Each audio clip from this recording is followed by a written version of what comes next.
I still don't know where to begin. It all feels like a nightmare, and I have to keep reminding myself that it was real. I almost lost my children by trusting a stranger too much. When I hired Julia, she seemed perfect. Young, highly recommended, experienced with kids. We had just moved, and I was overwhelmed, so the extra help was more than welcome. The first few days were great. The kids seemed to like her, and Julia always had funny stories to share at the end of the day. But soon, strange things started happening. First, there were the drawings. My 5-year-old son, Thomas, began showing me strange figures he said Julia taught him. The drawings showed figures that looked more like adults than children, with large, hollow eyes. Some had animal faces, but their expressions were off, disturbing. I asked Julia about it, but she just laughed and said kids have wild imaginations. That night, Thomas cried himself to sleep, saying he was scared of the dark. I thought it was just a phase, but he grew more and more anxious about sleeping without the lamp on. Julia started insisting that he face his fears, and said he would only get over them if he stayed in the dark. I don't know why I let it happen, maybe out of exhaustion, maybe because I still trusted her. The last thing I heard that night was the muffled sound of Thomas's crying and Julia's whispering voice. One day, I noticed Julia was wearing something like a strange pendant, a dull stone that looked dirty, hanging from a cord. I asked her about it, and she looked away. She said it was a lucky charm and quickly changed the subject, as if hoping I'd forget about it. Things became more frightening the following week. Thomas and his sister started waking up with marks on their legs and arms, like small scratches, but deep enough to leave bruises. When I asked them about it, they were always hesitant, then would say strange things like, "Julia said they're just playing," or "She said it won't hurt later." I felt a deep sense of dread, but my husband, who worked late, thought I was overreacting. Then the kids started acting strangely. They began whispering to each other, gesturing as if they were repeating something Julia had taught them. They even seemed to speak in a secret language. And one night, I found them both sitting up in bed, wide awake, staring into space. On Saturday, I came home early. As soon as I opened the door, I heard Julia in the kids' room. I didn't go in, I just listened. She was speaking softly, almost as if she were chanting, and the kids seemed to be repeating her words. "They come when you call," Julia was saying, and my children, as if hypnotized, responded together in low, monotone voices. "They come when you call." I burst into the room, and Julia's expression changed instantly. She forced a smile and stood up as if nothing unusual was happening, but the children were in a frightening trance, their eyes wide open, frozen like statues. I called the kids, and I saw a strange glint in Julia's eyes, as though she was enjoying seeing me confused and unsure of what to do. That night, I checked the security cameras we had recently installed, and I saw something that still chills me. Around 2 in the morning, Julia entered the kids' room and stood by their bed, just watching them as they slept. She seemed to be murmuring something, moving her lips, and I was horrified to see Thomas and his sister, still asleep, murmuring something back to her. The next morning, Julia didn't show up for work. In fact, she never returned and didn't answer any of my messages. When I went to check her room, I found the pendant she used to wear placed under Thomas's pillow. I threw it out immediately, but sometimes, when I put my children to bed, I can still hear them murmuring softly in the dark, just like in that recording.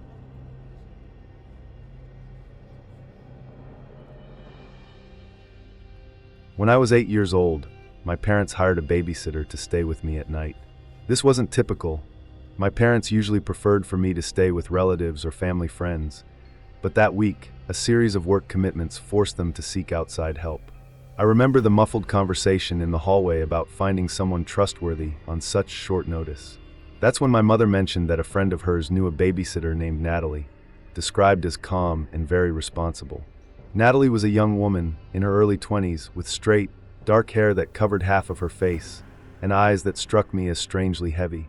She arrived with a small black bag and a smile that slowly unfurled, almost as if she had to remind herself how to smile. When she entered, I felt an instant chill. Even so, I smiled back, though my gut told me something was off. The first night was uneventful. Natalie made my dinner, sat on the couch, and told me to go straight to bed after eating. She barely seemed to pay attention to me. She was absorbed in her phone, and I felt as though I were practically alone. For that reason, I was relieved. But just as I was about to fall asleep, I saw a dark shadow through the half-opened door. It was Natalie watching me. She didn't say anything or try to hide. She just stood there, motionless. I turned to the other side, pretending to be asleep, hoping she would leave. On the second night, Natalie brought a small mirror into the room and placed it next to my bed. She said it was so I could get used to my own company. I found it odd, but I accepted it since it was just a mirror. Yet that night, every time I glanced out of the corner of my eye, I felt like the reflected image wasn't really mine. That second night, I lay there, stealing sidelong glances at the mirror, unable to fully look away. It looked like a normal reflection, but the more I looked, the more something felt off. I saw my face, sure, but there was something wrong with the eyes, a blank expression that was different from what I usually saw in the bathroom or bedroom mirror. It was as though behind my own eyes, something else was watching me. Each night, Natalie brought a new item into the room. On the third night, it was a small bell. She hung it on the door frame and told me it was to keep me quiet. I thought she was joking at the time. She smiled in a strange way, and I laughed nervously, assuming it was just some silly adult joke. But when I was lying in bed, I realized that the bell made a soft sound with my every movement, as if it was tracking my presence, limiting even my slightest movements. Every time I tried to get out of bed or move too much, the bell would emit a sharp, metallic sound that echoed through the empty room. On the fourth night, as my parents were leaving, I saw Natalie close the door and slowly turn the key. I froze for a moment. Why would she lock the door from the outside? I heard the sound of my parents' footsteps fading down the hall, then complete silence. When she saw me staring, she came over and crouched down to my level. Her face, so close, looked even more distorted in the dark. "Are the rules working?" she asked, her voice calm but firm. I didn't know what to say, so I just nodded, trying to look obedient. She gave a slow smile and walked out, leaving the door purposely ajar, as if she wanted me to see her shadowy figure moving through the house. In the days that followed, I noticed that the routine with Natalie was vastly different from my usual one. She had a set of unspoken, but implicit rules, and any deviation, any disobedience, however small, made her irritable. If I tried to watch TV before bed, she would suddenly turn it off and say, "Time for bed, remember?" If I tried to play with a toy, she'd come over and take it from my hand, saying it was time to rest my mind. It was as though everything I did needed her permission. But the worst came on the fifth night. After making me eat dinner in silence, Natalie led me straight to my room. That day, I felt a strange, heavy headache that worsened whenever I looked at her. She then asked me to sit on the floor and close my eyes. I hesitated, but she simply moved closer and, with an almost gentle expression, said it would be quick, just a concentration exercise. Against my will, I closed my eyes. Suddenly, I felt something cold slide along my shoulder, something metallic and sharp that lightly scratched my skin. I opened my eyes, terrified, only to see her smiling broadly, holding a pair of scissors. I pulled back, not understanding what was happening, and Natalie began cutting small locks of my hair. "Shuh, it'll help you think better," she said in a near-hypnotic voice, cutting each strand with torturous slowness. I was paralyzed, not knowing what to do. She spoke softly, saying it was important, that now I would hear things better. I had no idea what she was talking about, but after that strange haircut, she made me promise to keep it all a secret, calling it our special friendship. I just nodded, desperate for her to leave and leave me alone. That night, I couldn't sleep. I lay there listening to the bell, the heavy silence, and trying to make sense of what was happening. The sound of footsteps in the hallway would grow louder and then fade, as if she were pacing back and forth, stopping occasionally in front of my door. Then I heard a whisper. At first, I thought it was my imagination, a mix of fear and exhaustion, but the voice was real, soft and urgent. "Why won't you answer me?" whispered the voice, and I immediately recognized her tone. "I know you can hear me." I froze, my heart pounding. She was talking to someone, or maybe to me, waiting for a reply.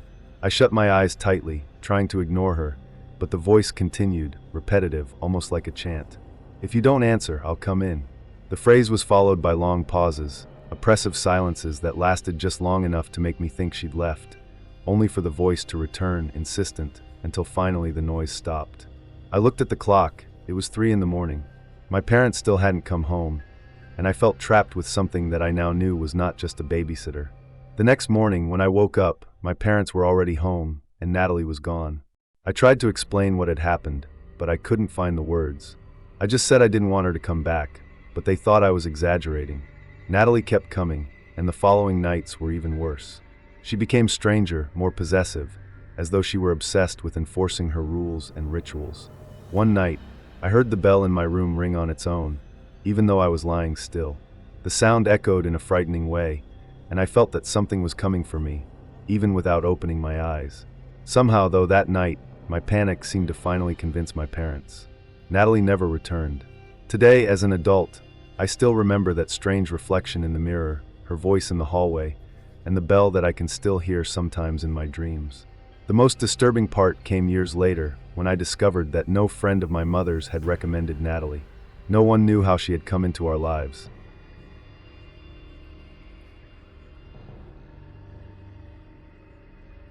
When my wife and I hired a babysitter to take care of our daughter, Emma, who was only 3, we were going through a tough time.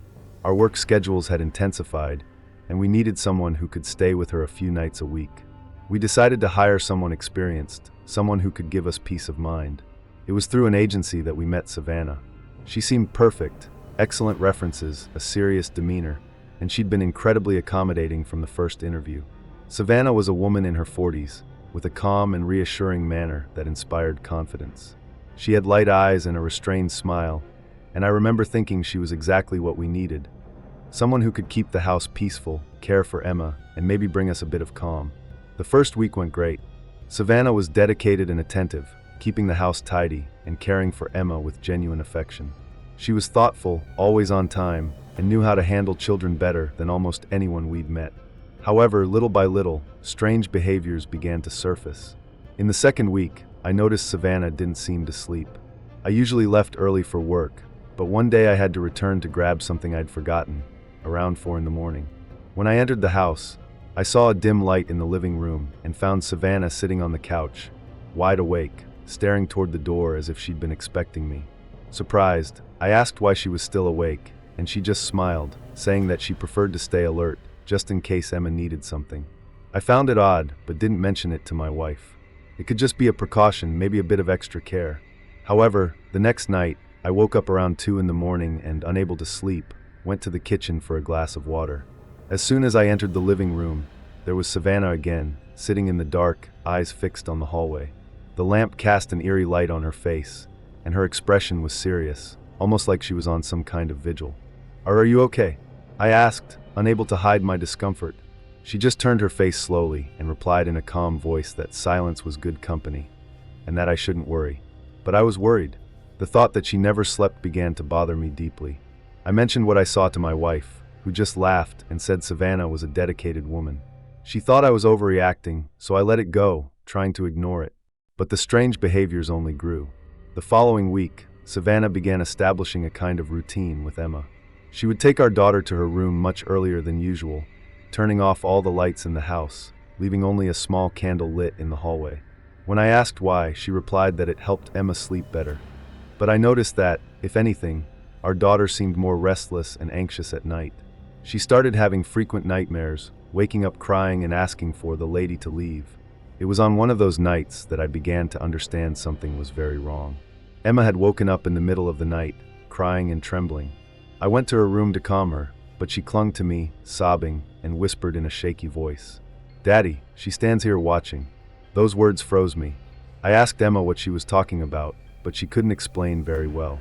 She only pointed to a corner of the room, saying that Savannah stood there, in the dark, silently watching. That was enough to make me shiver. The next morning, I gathered the courage to talk to Savannah about it.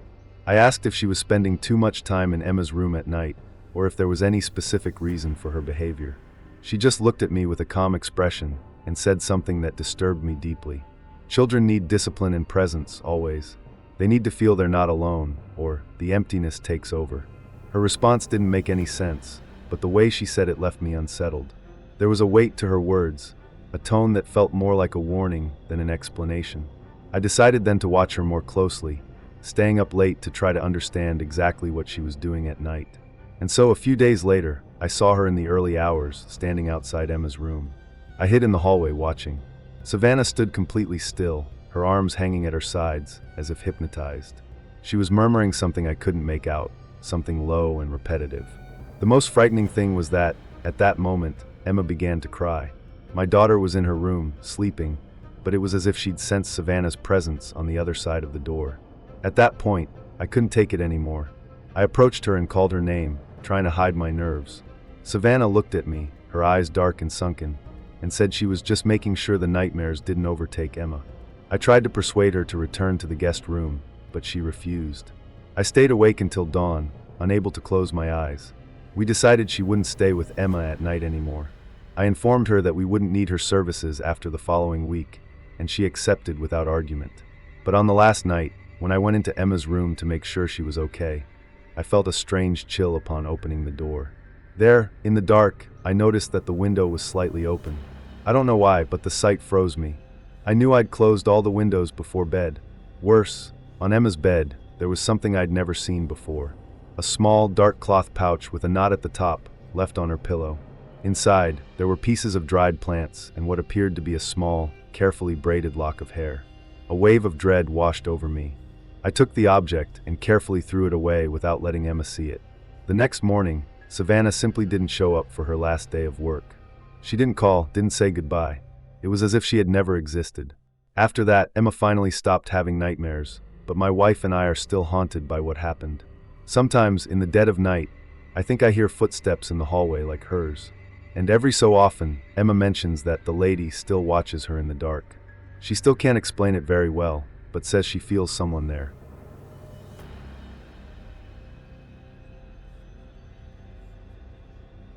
I should have known something was wrong from the beginning, but she seemed so normal. Her name was Alice, a friendly, polite young woman with a delicate face and an easy smile. My husband and I had just moved, and with our baby, Sophia, needing constant attention, we needed a nanny to help out. Alice seemed perfect, and for the first few weeks, she really was. It started with small coincidences that seemed harmless, but now looked like early warning signs. Sophia began waking up more frequently, crying in a way I had never heard before. A high-pitched, desperate cry that made me rush to her crib and hold her until she calmed down. When I mentioned it to Alice, she shrugged and said that babies sometimes have bad nights. I found it strange, but didn't question her. However, Sophia became increasingly restless and didn't seem comfortable when she was with Alice. One day, while changing Sophia's diaper, I noticed small scratches on her back. Thin marks, almost imperceptible, but I knew they hadn't been there before. I asked Alice if she knew anything about it, but she just smiled and said maybe Sophia had scratched herself. There was something in her tone, in the lack of concern, that made me uneasy, but I tried to convince myself I was just being paranoid. But then things got worse. Sophia started waking up every night at the same time, exactly 3:33 a.m. It was like clockwork, and nothing seemed to calm her.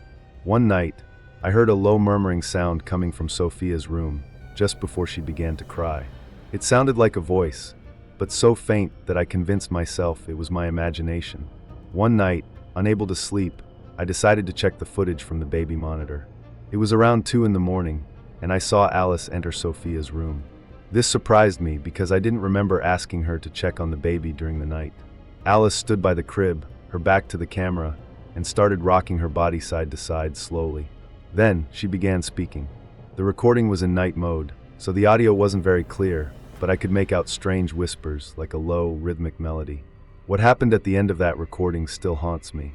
Alice stopped whispering, turned, and looked directly at the camera as if she knew I was watching.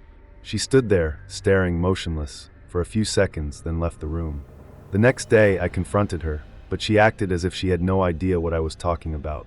That night, while I was home alone with Sophia, I heard footsteps outside her room, as if someone was walking in circles. I ran to the room, but found no one. The next morning, when I went to take Sophia out of her crib, I noticed something strange. A small fabric figure was tucked into her mattress, sewn in as if it had been there for a long time. It was a grotesque little doll, made of tattered fabric, with small twigs tied to the ends and a crudely embroidered face. It looked like some kind of charm, but it filled me with a horrible sense of dread. I talked to my neighbor, desperate, and she told me a story about a previous nanny they had hired, a young woman, ordinary looking, who claimed to be very religious and good with children. She said that, shortly after they started noticing changes in their baby's behavior, the nanny simply disappeared, and no one ever heard from her again. The next day, Alice didn't show up for work, and honestly, I didn't want her to come back. I threw away the doll and everything I found that reminded me of her, but since that night, every time I put Sophia in her crib, I feel as though someone is watching, waiting, like it's not truly over. If you enjoyed these stories and want to keep up with more chilling content, don't forget to like this video and subscribe to the channel. This way, you'll get notified whenever there are new terrifying tales to explore. Also, leave a comment with your thoughts and share with friends who love a good mystery. It really helps the channel grow and brings more scary stories for you all.